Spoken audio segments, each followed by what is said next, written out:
আমার মা হয়ে লজ্জা হয়। পূর্ব ঘোষণা অনুযায়ী প্রকাশিত হয়েছে শাকিব খান অভিনীত বরবাদ সিনেমার টিজার। বৃহস্পতিবার সন্ধ্যা 7টায় মুক্তি পায় এটি। টিজারটি প্রকাশ্যে আসার পর থেকেই সোশ্যাল মিডিয়ায় প্রশংসা কুড়াচ্ছেন শাকিব খান। উনি একজন ড্রাগ অ্যাডিক্টেড। মেহেদী হাসান হৃদয় পরিচালিত বরবাদ সিনেমার টিজারের দৈর্ঘ্য 1 মিনিট 44 সেকেন্ড।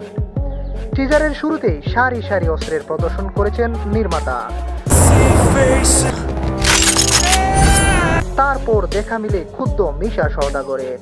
বাবা হয়ে এতটুকু লজ্জা হয় না? এরপর শাকিব খানের উপস্থিতি। পরের দৃশ্যে ধর্ষণের শিকার এক নারীর গগন বিদারী চিৎকার, কেঁপে ওঠে পর্দা। উনি একজন রেপিস্ট। টিজার এগিয়ে যায়, রহস্য ঘনীভূত হতে থাকে। ভাই রে ভাই, প্রতিবাদে মুখর সাধারণ জনগণ।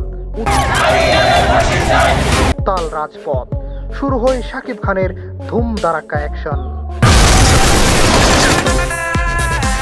সামনে আসে ক্ষোভের আগুনে পোড়া শাকিব। কি হতে চলেছে পুরো টিজার জুড়ে?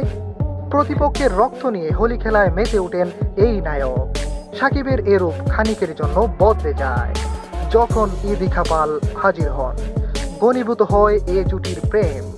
আবার সারি সারি লাশের পাশ থেকে উঠে দাঁড়ান ঠান্ডা মস্তিষ্কের যিশু সেনগুপ্ত। পুরো টিজারে শাকিবের লুক, অভিব্যক্তি ও রোমান্স মনে ধরেছে তার ভক্ত অনুরাগীদের।